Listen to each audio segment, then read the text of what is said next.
Well, welcome, and I hope you've had a good day so far.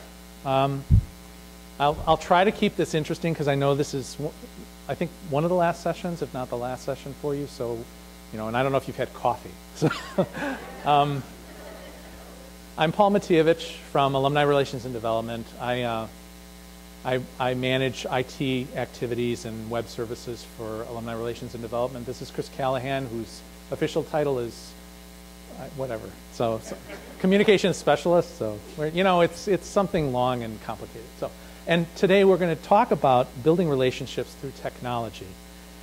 This was a really interesting topic for us because Robin really didn't tell us what the title of the presentation was until like about a week ago, and I looked and I said, so everything we have really fits in like the last 5 minutes, and we have to build everything else up to that 5 minutes. And so that's what you're getting today. So we decided to do this in terms of looking at this concept of networking from the top down. So for some of you, what we're going to talk about at the beginning is going to be incredibly boring. But on the other hand, it's to try to set some context about what it is that we're doing and why we're going to where we're going. So we're going to start talking just basically about networking. We're going to talk about some sites. We're going to talk about some trends in social networking. We're going to talk about success factors that have been used by lots of nonprofits and higher ed institutions in terms of gauging why to go places. And then we'll talk about what we're doing now, and we'll steal some of Aspasia Apostolakis' thunder, and then where we're going, but she's also going to steal some of ours. So. And then social networks and you, which will be some opportunity for us to do some open dialogue. So let's talk briefly about networking. And I think for a lot of folks who haven't ventured down the path, and sorry for the percussion there, it's like when I breathe down into the mic, it explodes. For a lot of folks who haven't been in social networking space, they are afraid of it because it's huge and amorphous and it's scary, and what does this mean? And let's just talk very basically about the concepts of networking. We all do this. All humans kind of crave connections with other people, and we've done it our whole lives. We've done it in family units. We've done it in neighborhood groups. If we ride the train to work, we ride on a railroad network. When we pick up the phone, we call on a communications network. When we turn the light on, it's on an electrical network. So this same idea of networking is really what this concept of social networking is in terms of expanding the concept of the people network to something much more broad. And kind of the quasi-definition of this is a social structure made of individuals or organizations which are connected by one or more specific types of interdependencies. And those interdependencies are things like certain likes and dislikes, certain associations. So what the web has done for this concept of networking is it's taken it and exploded it from the 3-person or 5-person collaboration to the 5 million or 250 million collaboration. So that's it. It's just on a bigger scale, but it's pretty much the same idea as what you would do when you're communicating with people who you know very well. Because the things that draw you to talk to other people are the same things that kind of draw you to certain spaces on the internet. They draw you to places that you like to be at or you have some certain affiliation for. These spaces on the internet, these social networking spaces, are also either open or closed, meaning anyone can join, or there's some kind of panache or closed nature to the group because you want to make it somehow special. So you think about this. You're all here for the Leadership Symposium. That's a network because you're all part of the Leadership Symposium. That isn't open to everybody. It's specific to Northwestern, and it's specific to the fact that you're part of this Leadership Symposium. So that in itself is its own social network. So when you think about it that way, it's really not that complicated. And the reason we participate in these social networks is pretty straightforward. It's for the same reasons that we participate in personal networks our whole lives. It's for entertainment purposes. It's promoting our businesses or our career. It's for personal interaction with other folks, or it provides us some form of opportunity to gain some education. The basics of social networks are pretty much all the same. You have to build some kind of a profile, which is typically either your name and your email address, or it's very complex, like in something like LinkedIn, where you're actually building a curriculum vitae that you want other people to be able to see because you want to be able to make these kinds of business interconnections with something in your past or something with your education. You create friends, and the friends become groups. So you connect with certain people, and then those people kind of nest themselves in various groups based on certain interests. Then there's opportunity for you to join in discussions with those folks. And there's opportunities for you to actually comment on things you're doing, which would be blogs, or personalize your site by plugging in cute little gadgets on the internet like widgets and applications that make your site specific to you and personal to you. What's been really fascinating over the last several years, I know this is not, we're not talking about ancient history here. I mean, social networking is really something that's been around for a long time from the standpoint of its personal connectivity, but in the idea of using the internet to do this over the last 6 or 7 years. And at the same time, we now start seeing analytics growing up around this idea of social networking, and actually tutorials and software that's used to actually analyze social networks, and curriculums that are focused on the analysis of social networks. Actually, in McCormick, we have a very famous professor, Noshir Contractor, who does that specifically for lots of major corporations around the world, where he's brought in to help do some of these analytics related to social networks. And what's fascinating about social networking analytics is it tries to decipher the power of the network. We know the network has power. We know the network has these connections that create the reasons why things occur. But we don't understand those connections. And so this whole field of social networking analysis is really dedicated to trying to understand through visualization of the network why these things are important and how these connections exist. When I say visualization, what that means simply is like that diagram that you see there. That's just a mock-up using a piece of software that's used to analyze social networks. And all it's doing is showing you the types of interconnectivity. But what you see from that is that, I don't have a thing. So what you see from that is pretty straightforward, that a person who's connected in here has a tremendous number of connections within that network. This person has a series of connections that are very strong back and forth between all three networks. So that person has much more what they call social capital. And you start seeing it when you start seeing it visualized through pieces of software like that. And so you'll start hearing this term about social capital. And what does that social capital actually mean? Well, truly it's about the types of partnerships and alliances that have grown out of these networks. You start seeing how decision-making, strategic decision-making occurs based on the connections of these individuals and how they're interconnected within their networks. All of this kind of research is actually new for us, and it's really kind of on the cutting edge of the analysis of social networking. But it's fascinating because it starts making you realize the value of being in those spaces. So for example, corporate board decision-making in terms of takeover or in terms of partnerships could be made because when you analyze a particular CEO or the board's interrelationships to all of the other friends that they have, and you map it out on a diagram, you can see, well, so this is why this particular takeover occurred, because these 3 board members knew these 12 here, who also know these 16 here, et cetera, et cetera. And you wouldn't know that without seeing the map. So those are the kinds of things you start seeing when you actually do the analytics. So let's talk a bit about the types of sites that are out there. Now, you all have been out on the internet. You all have seen these sites. There are so many, and there are too many to mention, obviously. And we don't want to spend a whole lot of time trying to drill down on all of these sites, but I just want to touch on a few because it gives you a sense of the magnitude of what we're talking about now. And what's fascinating to me simply is that there are sites just about for everything, including kind of nation of origin. You can actually find collaborative space for kinsmen, kinsfolk, if you will, which I think is great. So let's talk about social sites. Everybody knows about MySpace. What's interesting about MySpace is we have about 260 million users in the MySpace space, which I think is pretty fascinating. And close behind that is Facebook, with about 250 million users. So really, lots of people. But again, this idea that it's really nothing more than interconnections of folks who are out there and who start discovering that they have particular likes and interests of other folks that they had never thought they could actually contact. High Five is interesting because it's really in Central America mostly, and it has about 80 million users. Ning, how many of you have heard of Ning?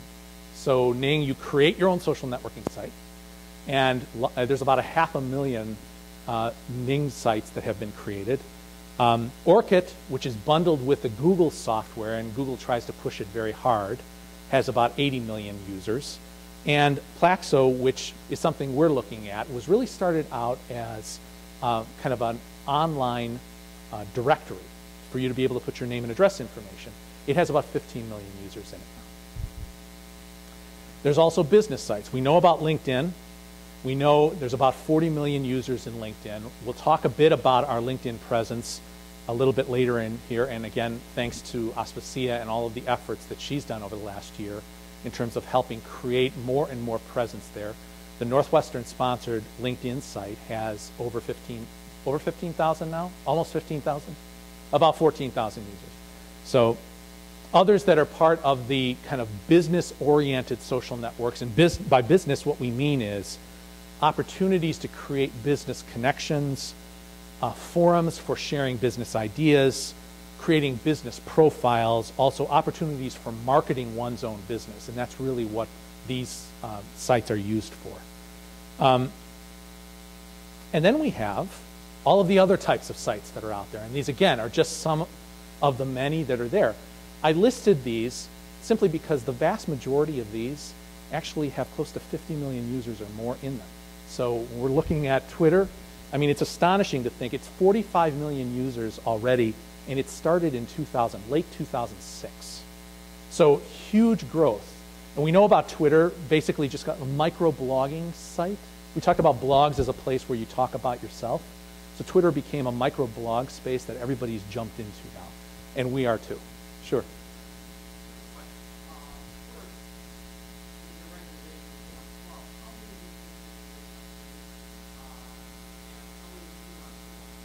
Let's hold that thought, because we will kind of get there as we get a little bit further along, talking about ways in which to help make decisions and ways to be successful in a particular site that's now become more standard practice, and that'll help answer that. Flickster is a place to be able to share photographs. It has almost 70 million users at this point. And other ones like Classmates.com and MyHeritage, again, very self-explanatory. Classmates, you know, graduates from a particular class in grade school get together there, or MyHeritage, again, kind of tracing your lineage. Again, millions of users in each of these sites. It's really fascinating to see how, again, based on all of these interests, but again, at a large scale, if you think just about a neighborhood community, same idea. People share pictures, people share stories. I mean, I grew up on the south side of Chicago in a very specific pocket that had a lot of Croatian families because my family is Croatian. MyHeritage.com is basically the neighborhood I grew up in because everybody knew everybody else. So now, I'd go out there, I'd find all kinds of relatives. But again, it's the same idea, just on a much larger scale. So let's talk a bit about trending. This hasn't changed very much, and it's interesting to see that it hasn't changed. This is a recent EDUCAUSE poll that was done at Arizona State University. And they polled the incoming freshmen. 21% of those freshmen responded about their use of social networking in their daily experience on campus. Again, it's social networking rather than professional networking, which is also something we've seen here. Someone may have talked to you at some point about a conversation we had with some current students and some recent graduates last year at the NAA board meeting, and how there was this discussion about a transition from using Facebook to using LinkedIn as the students graduated because they wanted to think more about their careers. And we see that same thing kind of happening. It's focusing more on being friends with folks, staying in Facebook. You even see some of that transition here when you look at the stats that come up in the fact that 93% of these folks are using some sort of social networking software, and almost 90% of them in Facebook, but 62% of them still are actively using MySpace, because as they transition from that high school to college time, it's moving from MySpace into Facebook, and we see that kind of in the trends as well, that as you're kind of graduating through your life, you're making choices about what social networking software you're using because that's where your friends are. Now, why are you moving? Because your friends are moving. Your network is moving. And if the vast majority of your network is moving to a different software, then you're going to follow it as well. It's also one of the reasons why we talk about kind of a shift in demographics in Facebook as well, because, well, you know the Verizon ad with the mother who's saying, you know, I write "I love you" on my daughter's wall, and it's like, Mom, you know, you could see that, you know, or stop tweeting, you know, I'm sitting on the porch. But it'll be interesting to see what happens as more and more, you know, older Americans get into the space and start using it to see what happens. Where are the kids going to go when we're starting to friend, or if you want to see what your children are doing? So, interestingly also is that 68% of these folks join their Facebook group to know who's going to be in their residence hall. Now, I can speak personally to this. So my nephew is going to start here in like 2 weeks. He's playing tennis for Northwestern. And he knows more people on campus than I do because he's in Facebook. And I've been here, how many years have I been? I don't know how many years I've been here. But it's fascinating because he's out on Facebook and he's using, he's out on Facebook and he's using his connections in Facebook to find out this kind of demographic information about other kids that are going to Northwestern. And as he learns more about them, it'll create those pockets of groups. Where are you, you know, what dorm are you going to be in? What classes are you taking? Those kinds of things. And it's those same kinds of groups, like I said. If you think about it from a very personal level, you know, it's in school I had 2 or 3 friends. He has 200 or 300 because of Facebook, or 2,000 or 3,000. So, what's interesting though also is that 70% of these incoming freshmen at ASU said Facebook enriches their social life because it gives them an opportunity to reach people, and that's really important. And it's also a reason why we want to be there. So let's talk a bit about success factors in using social networks. And this will go to the question. So picking the right network. We had a lot of discussion about this. We talked for a number of years about, you know, kind of it's the build or buy philosophy. Should we build something that's specific to Northwestern? I won't fall off, I promise. Should we build something specific to Northwestern, or should we go out into the space where everyone is? And with input from, this is kind of a combination of numbers 1 and 2. With input from some of the alums that are members of the Board of Trustees, it was really clear. Go where they are. Don't build your own. Just go where people are, because it's going to be much more successful. So our choices to go to places like LinkedIn and Facebook are key, because we already had a huge population of Northwestern alumni that exist in those spaces. All we needed to do was create a space, brand it appropriately, and actively participate in it, and they will come. So again, you build it and they will come. It's not building it from the ground up though. It's just getting there and branding it appropriately and creating relevant content. And that kind of fits into all of these kind of general tenets here. Find people you can talk to that help you make that decision. Those could be members of the board. Those could be students, because students are there. It could be Chris Callahan, because Chris Callahan's there. And so we have a lot of young staff in Alumni Relations and Development. Talk to those young staff about what are they doing and where they're at and what's relevant for them as well. I'm not one of those young staff, but we have a lot of young staff. So that help doesn't have to be up here. It can also be your peer, and it could be people you're trying to mentor as well. And extend your reach into the space in the sense that try to be there with relevant content in a meaningful way regularly. So it's not just you stick something up there and say, okay, we're done, because that's not going to work, because the content shifts a lot. So we post content several times a week, and we make decisions about this, and we interact with folks all around the department to say, what should we be posting? How should this stuff go up on the sites? Prepare to lose control. We're not governing any of this. We have absolutely no control of these spaces, as is evidenced by the fact that there are hundreds of millions of people who are in all of these social networking spaces. So it is what it is, as they say. We just have to be there, and hopefully being there in a meaningful way will draw those who are affiliated to us into this circle. Know who's pretending. Okay. This actually has worked to our benefit, and that's actually one of the tenets that you should use when you're thinking about this. We got into LinkedIn because we wanted to be in LinkedIn, and we did so by asking an alum who had a group in New York that was called the Northwestern Alumni Group. Could we take that group over as administrators? And he said yes, because it was good for him and it was good for us. So it wasn't that he was pretending, but he was already there. We did the same thing in Facebook. Cole Dillon, some of you might know Cole. She started the Facebook group that we ultimately then took over and branded as the official Northwestern Facebook group. So there are going to be alumni that are out in these spaces that already have some traction.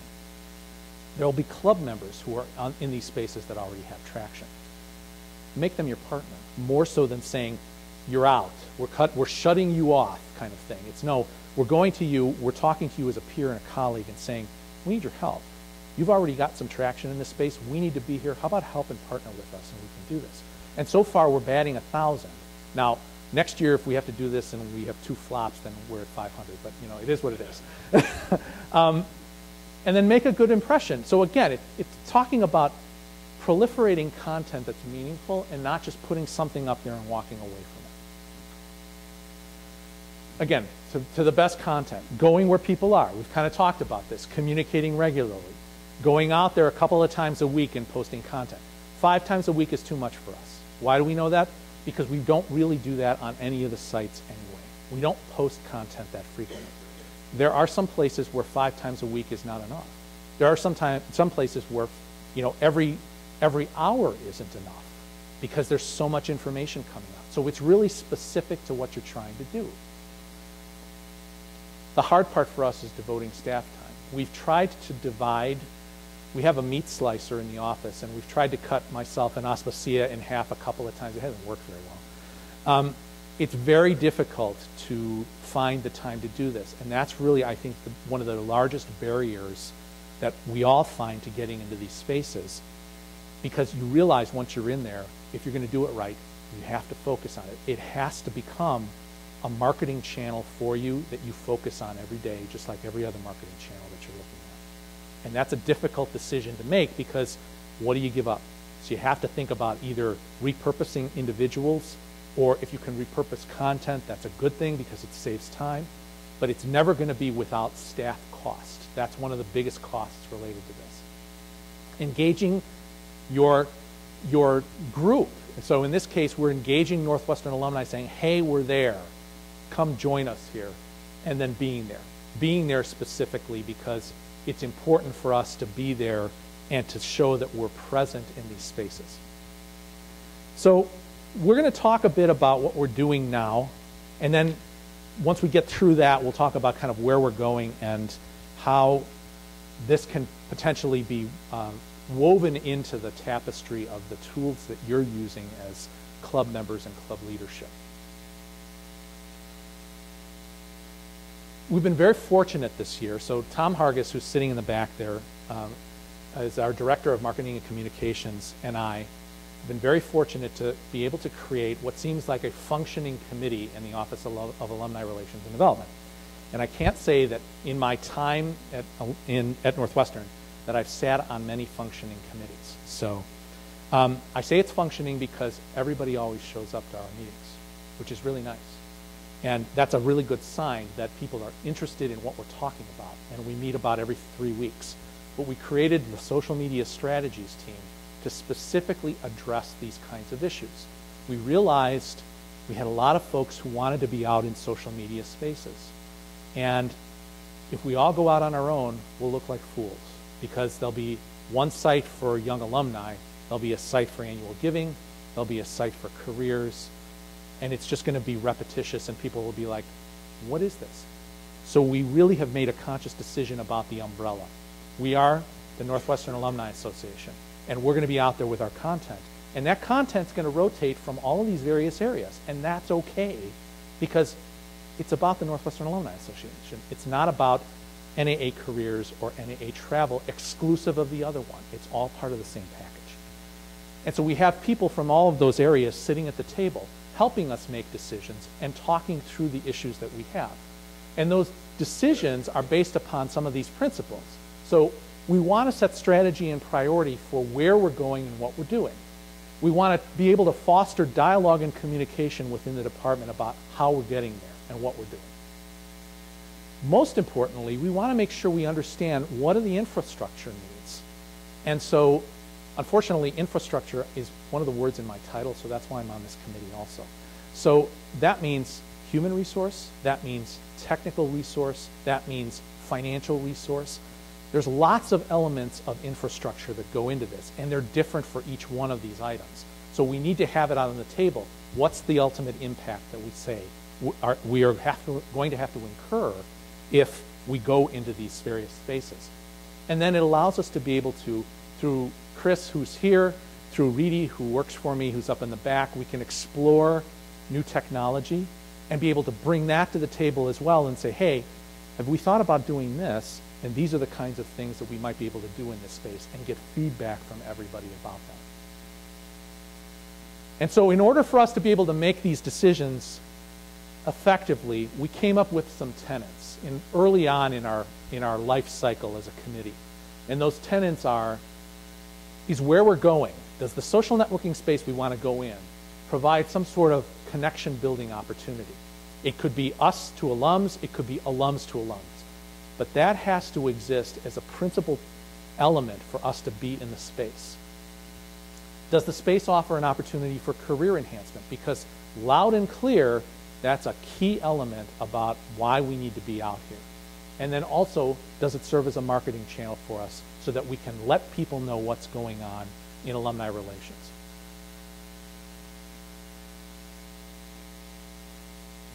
So in order to do this, we needed to think about how we were going to use content. And I'm going to actually take a breath now. And Chris is going to talk a bit about our social media content and how we try to repurpose things. Yes, so I'm going to talk about the type of content we're creating for social media and show you a quick workflow of, Paul has talked about all the areas, but exactly where it is we are at right now, and give you a description of the different areas. So Paul, if you could actually go to the next slide, sure. That'd be great. So just to make it clear,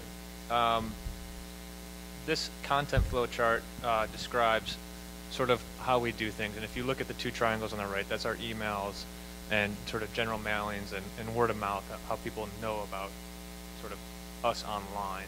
And then we have our two sites, our alumni site, the NAA site, and the development site, also known as the giving site.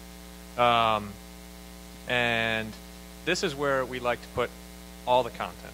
Everything that we have has to live there before it goes to these different areas, these different social media sites. So if there's a story that's going to go up on Facebook, or there's things that can go up on Twitter or LinkedIn, they have to live, you know, in our main site first, and that just makes everything work better as a workflow perspective, because we can sort of take that content and repurpose it, and it helps with staffing and all these other needs. So if you look at this, we have our two main sites, and I'll hit on the different types of content we're putting in there for these social media sites. But this is where we're at right now. We're on Facebook. We've just sort of launched into that in the past, I don't know, 3-4 months. And then we're on LinkedIn, which you see has been running for the past year. And then we're moving into Twitter. We just made that decision in the next couple weeks. And then we have these other sites like the YouTube channel, which is where all the video that we post on the NAA site also lives in the YouTube channel, because what happens is that we host everything there through the university, and then we take that and we put it on our website. And then also when we're linking to things in Facebook, it's coming out of there. So it lives there as well. And so if you go to the YouTube channel, you'll see our videos in and amongst all the other university videos. And then we have iTunes U, where you can go get things like a ringtone, or you can get different lectures. This will be up on there in the next couple of weeks, probably next week, this lecture right now. And then we have the Google space, which Paul will talk about, which is you can get a particular new email address at alum.northwestern.edu. And then you also be able to do things like share documents and spreadsheets amongst yourselves, and that type of stuff. So if to talk about the different types of content, we have traditional content that goes into the alumni site and the giving site, but that stuff doesn't always work for social media. So a long article or just a straight out event listing doesn't necessarily translate to Facebook or to LinkedIn. So we're trying to think of and do different things for these areas. And so we're really pushing things like podcasts. We're pushing things like video. We haven't got into it yet, but we're going to do things like live stream. You'll see a live stream for the inauguration coming up next month. Webinars. SIA does webinars. Different things like photos. Photos are big. People think that that might be sort of past generation, but it's not, because if you look at things like Facebook, that really drives content all around Facebook. People tag themselves. People always want to see a picture of themselves. So if you're at an event, I always tell people pictures are very, very important. It gets people back into our content and can really drive our message. So that's something to always think about. And then we do little things like polls and voting and different contests. So you can do things like that as well. So these are the different, this is how we're trying to think of things. And we always just make sure that it's on our site first, and then it gets launched out into these different areas. And we're not saying, hey, we have all this stuff up on the alumni site, let's then put it all up onto Facebook. We're taking specific things that translate to our audiences there. And which we'll get into in a minute, the analytics, we can really see what's working and what's not working, and that's where another aspect of social media comes in very handy. So I want to talk very briefly about our history in Facebook, because it's a fun story. And Aspasia and I, we've lived through a lot of this social media space together, which has been interesting over the last year and a half or so. It was about, once upon a time, no. So it was about fall of last year when, through Ben Slifka, many of you probably know Ben, we were introduced to some product or project managers at Facebook. And Facebook had come to us as one of 3 schools that they wanted to pilot a concept with, which was the creation of a closed Facebook group specific to a university constituency. And I want to read what they said, because it's very specific about what they were trying to achieve. To establish an official alumni network for a cohort of alumni from a college or graduate school, to build and activate an alumni association presence within Facebook using Facebook tools such as groups, events, and ads, and to measure performance with qualitative and quantitative metrics to inform development of Facebook groups products moving forward. So their thought here was, if they worked with specific collegiate groups, and those groups would be class groups, really, that would give them a chance of being able to see how they should further develop Facebook groups. So we started the process. It took us quite a long time to even get a contractual agreement or a letter of intent written with Facebook. And we started down the path of identifying 6 cohorts by class for both us, the law school, and the business school for Kellogg. We had all of our data ready.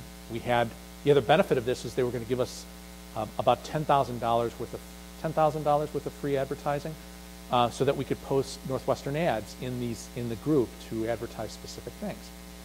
And so we got all of our ad copy ready. We got all of the data ready to send to them, and it ground to a halt. And we were like, okay, so what's going on? We'd send emails and it'd fall into the black hole. And about the end of February, we realized that this is probably not going to happen. And something's going on at Facebook. And I kept saying, there's no reason we would talk to them every day and then 30 or 60 days go by and we hear nothing, And then I get an email from the product manager who says, you have been destaffed. And that's the word she used. And I said, I want to use this word in the future, this idea of destaffing a project. I think this is great. So, well, we have a theory about this that we'll talk about in a second, but it really made us kind of take pause and say, okay, we had already had some discussion about this concept of class-based groups. We know we have affinity around class, but Northwestern as an alumni has affinity around other aspects as well.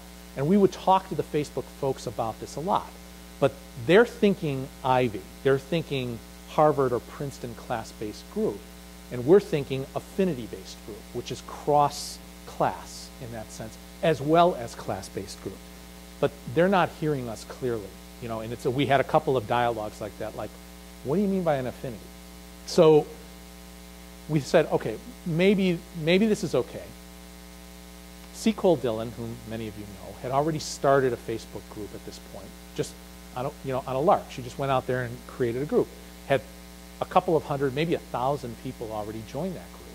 And so when Facebook destaffed us, we decided to go to C. Cole and say, look, let's just let's work with us here. You know, we'll brand the group as the official alumni group. We'll help it grow. We'll feed and nurture it. We'll see what happens with this. And she's like, sure, it's fine. So like going back to what we had talked about before, that, you know, look for your partners who are already in the field and say, can we work together on this? And C. Cole was great about this. And so now we have a Facebook group. And in addition to a Facebook group, we've already gone down the path of the creation of a Facebook page. And Chris is going to talk a little bit about that. So we started down the path of partnering with C. Cole Dillon and going into the Facebook group. And Facebook, we still have the Facebook group. We've moved into the Facebook fan pages as well. I'll describe the difference.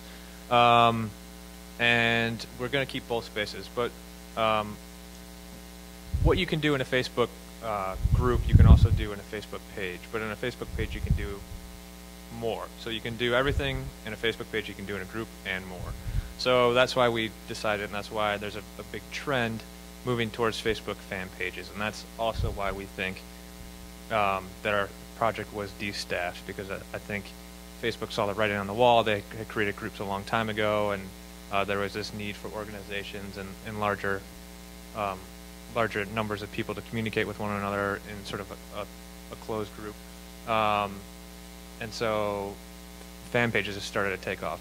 Now the reason that we also need it is because in a Facebook group you can have endless amount of members, but you can only message up to 5,000 people directly. So once you reach 5,000, and let's say you have 10,000 and you send out an email to everyone in that group, it only goes to 5,000. So there's these weird rules, and there's all this stuff that doesn't really make sense. But what the group does is it does do a lot of nice discussion back and forth, even better than the fan page. You can do the exact same piece of technology in the fan page, but for some reason people like to start group discussions more in the group. I think it's just because of the name and what they're used to. But in the group we could post things up on the wall, and they would sit on the wall, and we could post events and all this stuff, but it wouldn't go up to all of our members' personal page. So when they want to log into Facebook and they see all of their friends' stuff on their wall, and you know, the picture that, you know, John Doe posted last night, there was nothing from the group in there. But when we post things to our fan page, so if we posted 2 things yesterday, right when we post it, it goes to all of our members' pages right away. So it's very helpful from our standpoint, and I think people like it too, because people aren't going into Facebook going, oh, you know what, I got to check my Northwestern group today. They kind of see things, and you know, in the back of the head they say, oh, there's an event downtown this weekend for the football at Lions Head Pub, and I'll go there, and they can see it real quick, and they don't have to go log in.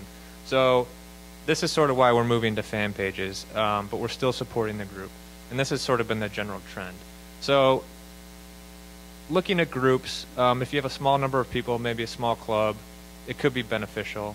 But you also can keep in mind that you can do all that stuff on the fan page. So it's kind of this tricky thing on what to decide. They're both open to everybody, and it's just how it goes. So if you Chris, hang on one second. We had a question. The fan page has been up in the past 2 months. Yeah, 6 weeks to 2 months.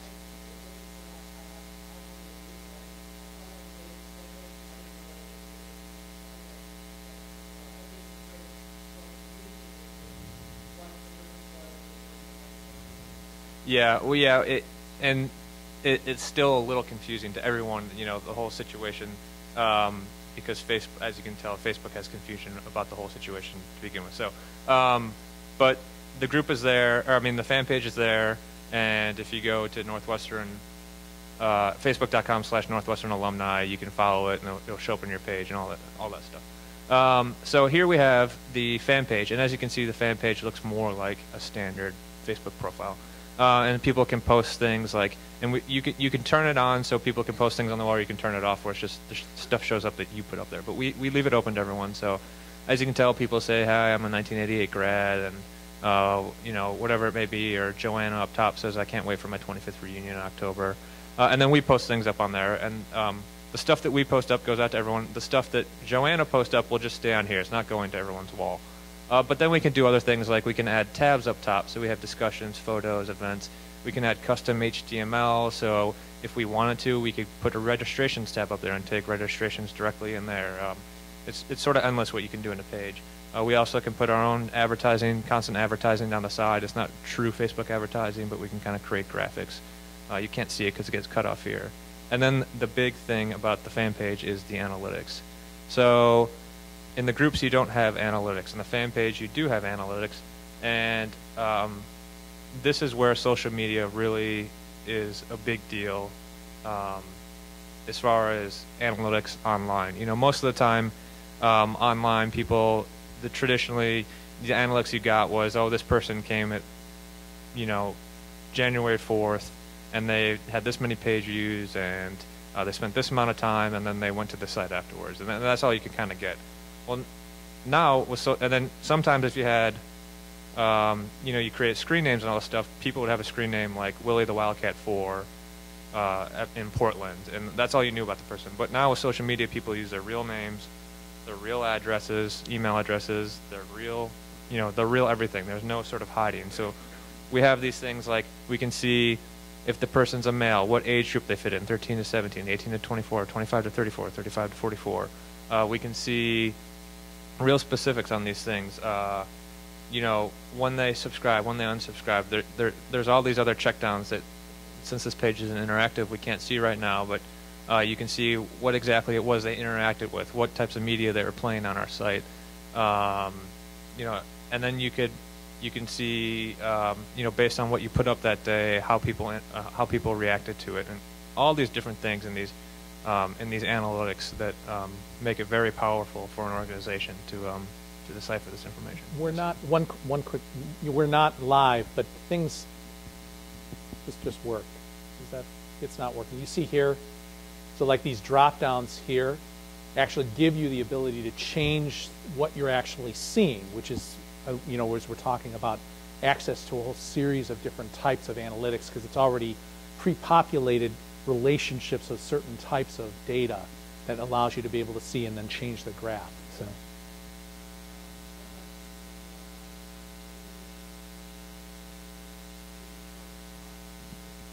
You can turn on that piece of functionality where you review it first. I believe, I'm not 100% positive, but I think you can. But we definitely have the ability to take it down. We also have that ability in LinkedIn, which we've never had to run into a problem on Facebook. I believe Sia ran into a problem on LinkedIn recently. No, we don't. We can take it down. We would take it down. Yeah. It's one of those things. It's like we were talking about before, where we're taking the chance of just being out there rather than trying to shepherd and monitor everything, because it would be, you know, so staff intensive to try to do that.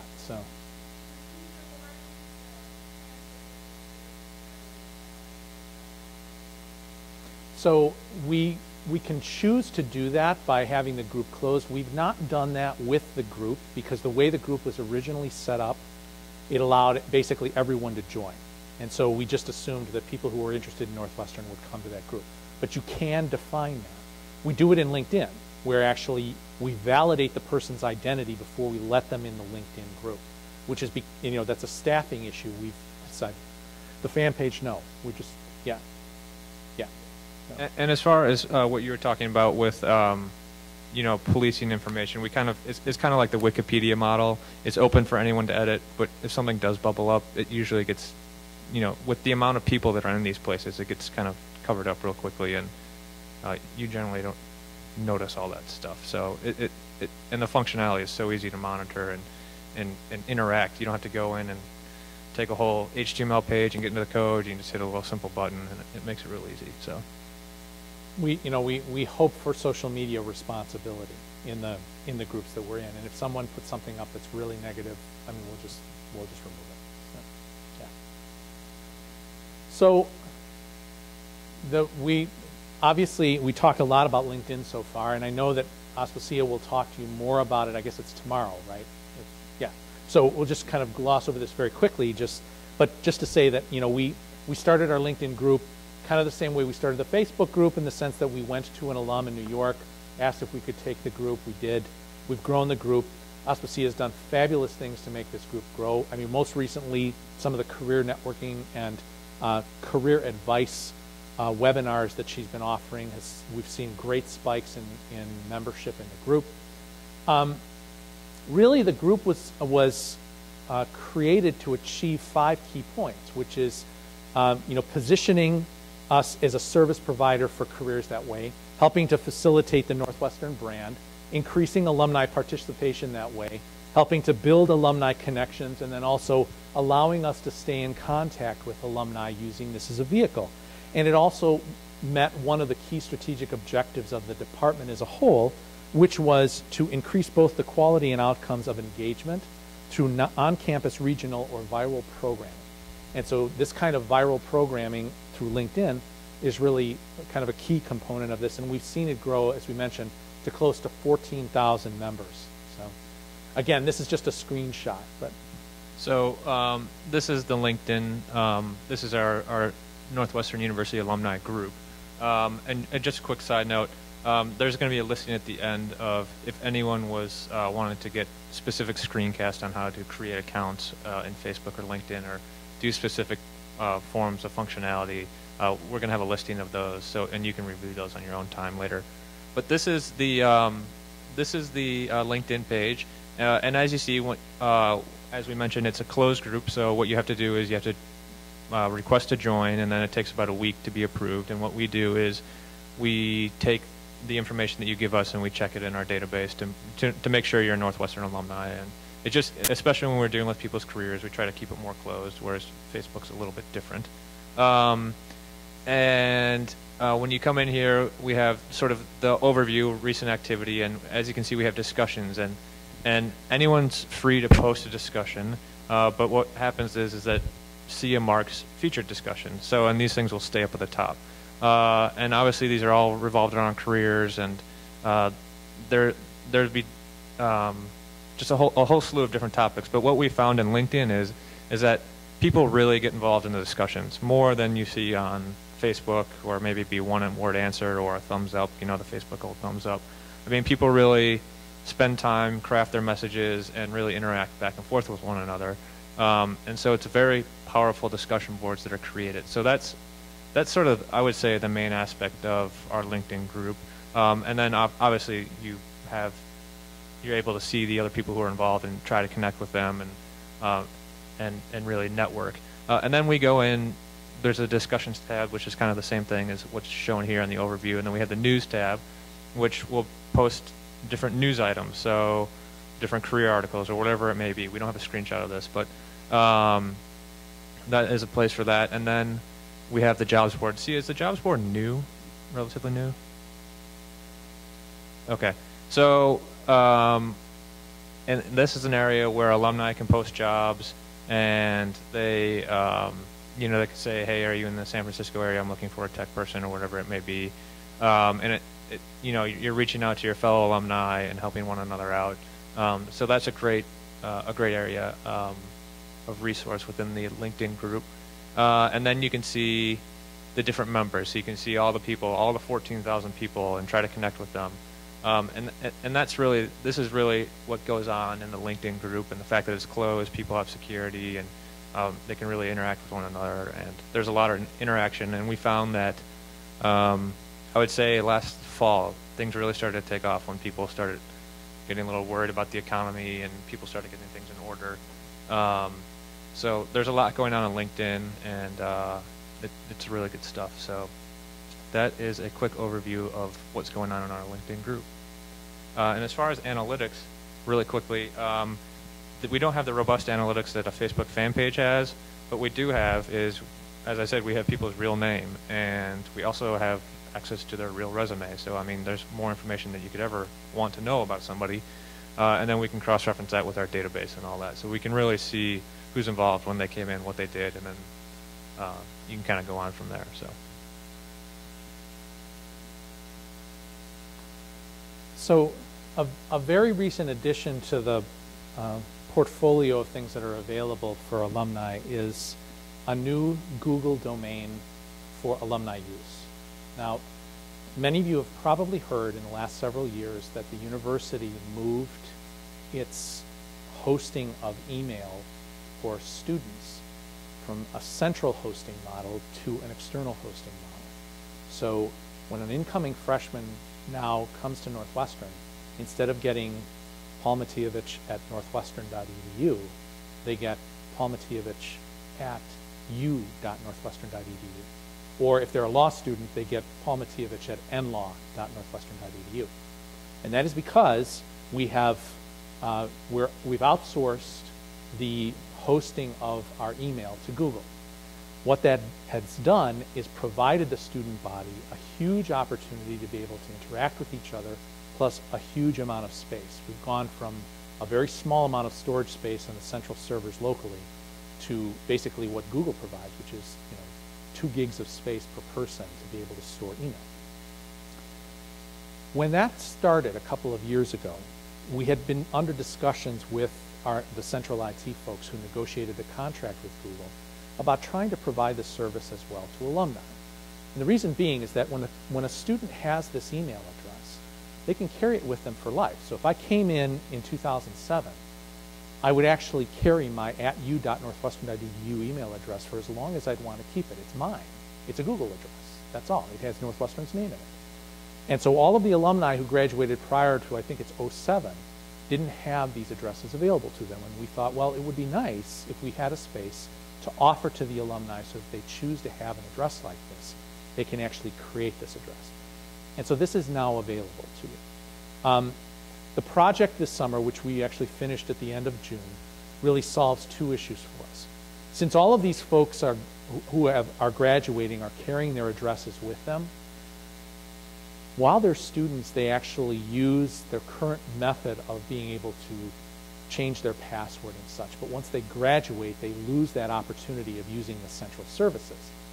So they would call me, and I would have to change their passwords for them. So we've got about 6,000 alumni now who at random times would be calling us saying, hey, could you change my password on my u.northwestern account? And it's like, I don't want to be in the business of doing that. So we created functionality that allows people who already have either at U or at NLaw accounts to be able to actually maintain their account, which is changing passwords, setting up aliases, setting up nicknames, those kinds of things, the regular functionality they have. And at the same time, we provided it also for this new domain, which is the at alum.northwestern.edu domain. In the previous session, someone asked me, well, is that replacing the email forwarding functionality? We consciously said no, because we figured that would be really confusing for people, that they had to immediately get rid of their email forwarding service. But what we're encouraging is people create Google accounts, and over time, they remove the email forwarding account. Now, why would you do that? Well, the Google space gives you so much more than what an email forwarding address gives you. It gives you your own email space. It gives you the ability to use all of the Google Docs functionality and the collaboration and sharing functionality. And I understand that something that the clubs do frequently is try to share documents. So if you create these Google addresses for the club membership in a particular region, you can create Google Docs in the Google space, work on them simultaneously, share them within the various community that you've built them within.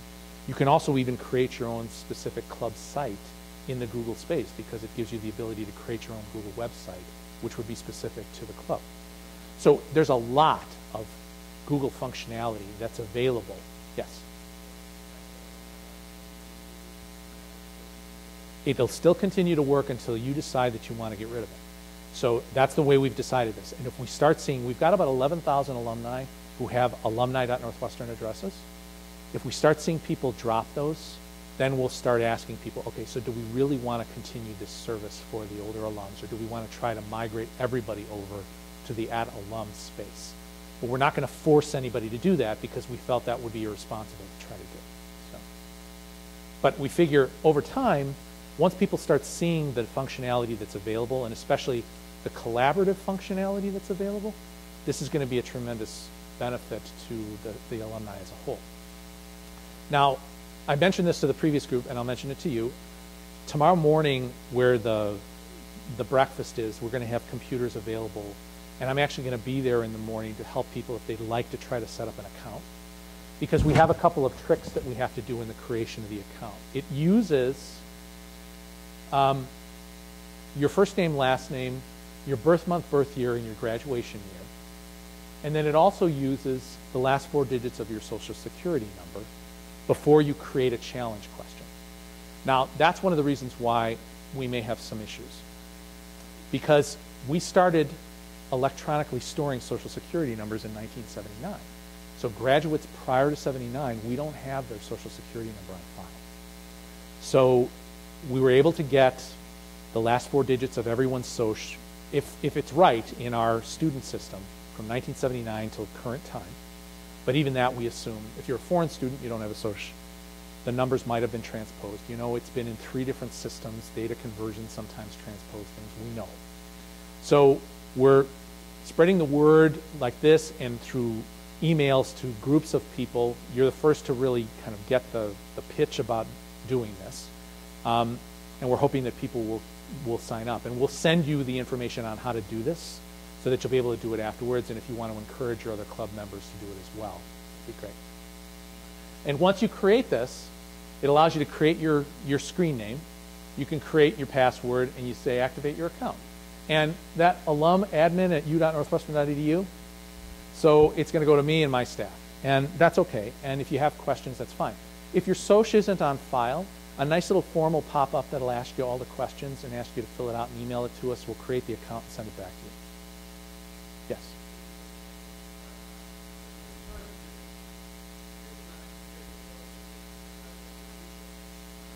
Yes and no, because they're going to get a spiel that says your at u.northwestern account is still valid. But if you choose to have an @alum account, you can create it. You just have to drop the @u account first, because you're only going to have one. You're either going to have an @u, an @nlaw, or an @alum account. So, but they can. They can hold it in perpetuity if they choose. It's available to anyone who's an alum. So it's not available to students. You have to be an alum to actually get it. So, did that answer your question? Okay.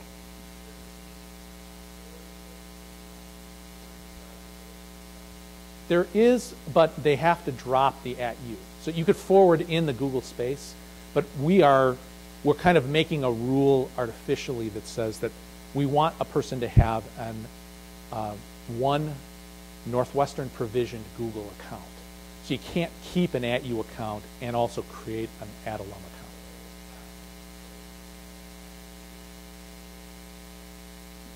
They'll have to tell people that they've changed, because it's going to go away. So this is a good spot to change the tape up there. Okay. I'm sorry, you were. Pardon me? Well, again, the @u is still valid. And you, as an alum, if you're in the @alum space and you're in the @u space, can also collaborate. So I want to make sure that's clear, that if you have alumni who have the @u address in your club and you have @alum accounts, you can collaborate on documents, you can share the same space, you can all be in the same site. There's nothing different. So there's really no reason for you to drop the @u unless you just want it to be an @alum. That's the thing. So there's nothing that's forcing you to drop it. So make sure that's clear to everybody. They're basically just the same account. The reason we couldn't make everyone an @u.northwestern account is because the students use NetID authentication for changing their passwords. Those of you that know about the NetID. So that's specific to undergraduate or staff functionality here. Once you're an alum, your NetID is deactivated. They couldn't do both in the same domain. Google can't do both in the same domain. So the company that does the email forwarding, that it would come out of that.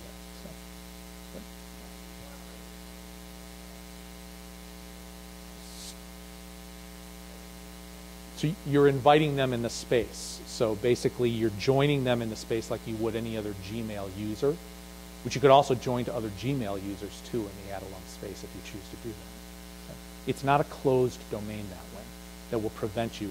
The @u space is a closed domain unto itself, but it doesn't prevent @U users from joining the @alum space. Or as an @alum user, you could actually ask Gmail or @U or @nlaw users to join with you.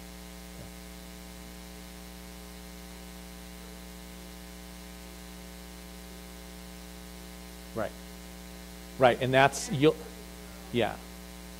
Well, and you'll see that, I mean, once you create the account, you'll see that there's all of the same, it's a Google interface with a Northwestern Alumni Association brand.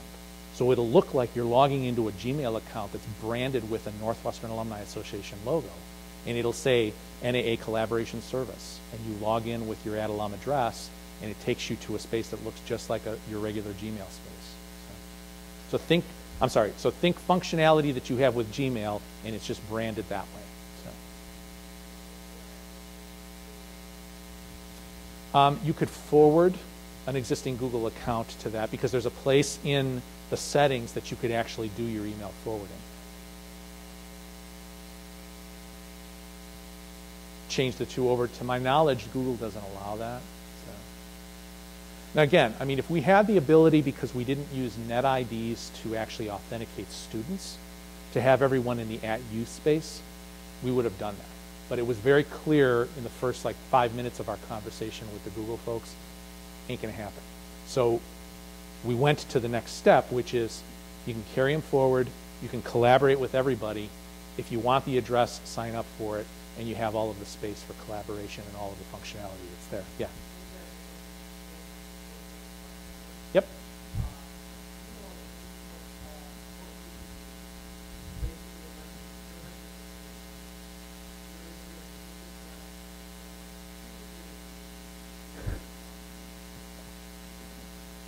Thanks for putting me on the spot there. Well, my experience here has been that we're always looking to see where the most people are. And the most people we've seen are in LinkedIn and Facebook. And so those would be the places that I would think would make the most sense to be in, because everybody's already there. There's a lot of other groups, there's a lot of other social networks obviously you can go to. We're evaluating things like Plaxo and DoStang, should we be there, but we have to look to see what kind of traction we have. But we know we have thousands and thousands of users in those other two spaces. So.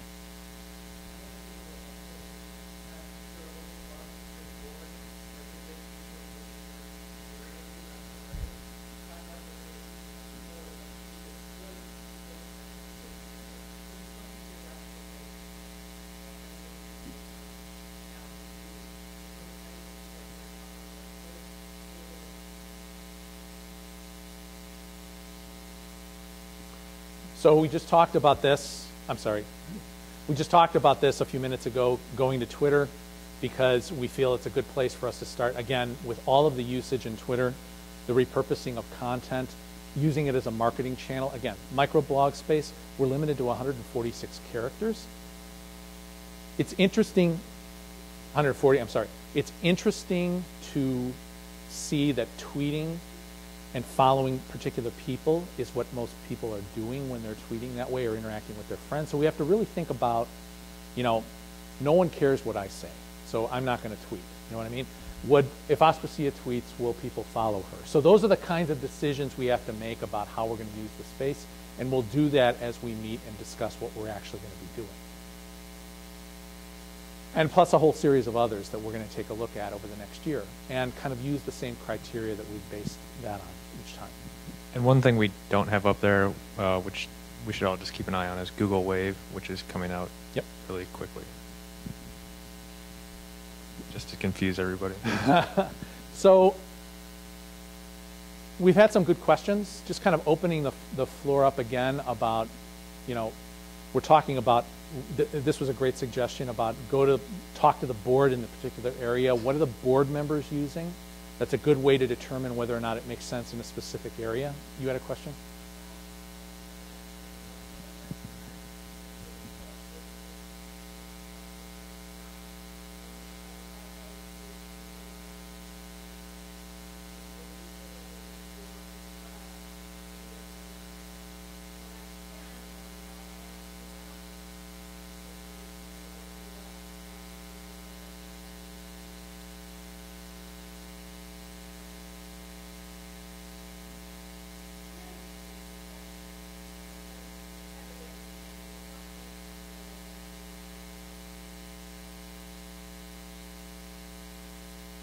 other questions, other thoughts about this very gray area called social networking? We don't want to, I mean, as I said at the beginning, we're not the experts on this. We are taking our baby steps, trying to collaborate together, trying to evaluate what we have in terms of input and data, and try to make good decisions that's beneficial to the NAA as a whole and to you as a whole as we go out into these spaces. But we're talking about space that's 6 years old and lots of questions about what's right and what's going to work.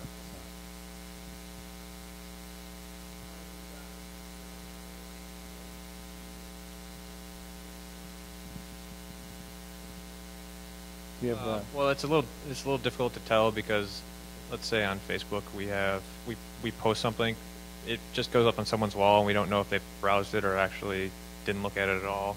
So that's a little tough to tell because people aren't coming to our page all the time. We can tell how many members we have, so we can guesstimate that if we send it out, we have 3,000 members, maybe half of that, a little bit more than half of that saw it that day. On our website, we get about 150 people a day. LinkedIn, I don't think we have much analytics on that as far as what we do off of our HTML site and Facebook, but I guarantee you we have more than enough people in LinkedIn right now. Just because we have 14,000 members is huge. Mm-hmm.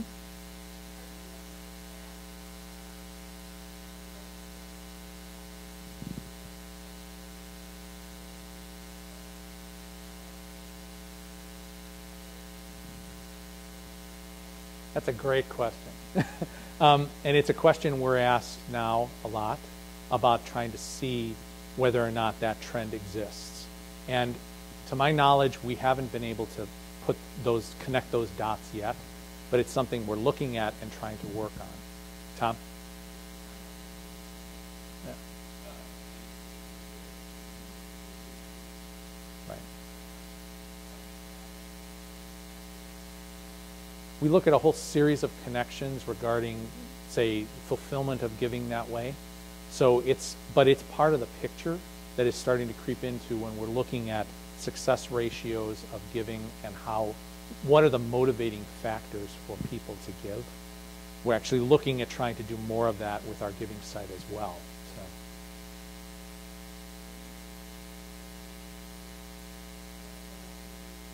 Sure. Yep. Right. We do know based on information by, and I think maybe Leslie and Kathy will talk about this tomorrow if they didn't already. We've been engaged doing some survey activity, which has shown that connectedness and giving do have a correlation. But again, we're right at the periphery of this kind of data analytics. And we're working with central data analytics on this university research to help us facilitate that as well. So I think it will come into play over the next year to 2 years as we see more of that kind of data being fed in and see what the correlation really is. So there you have it. Shoot.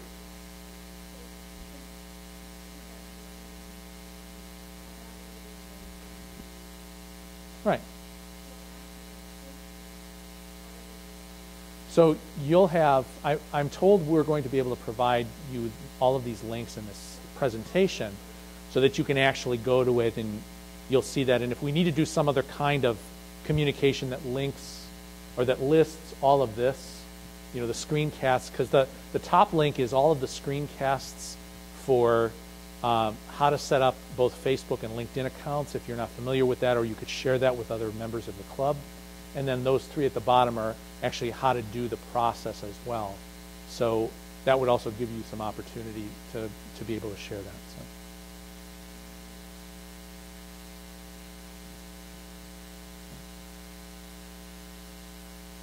Other questions? Thank you.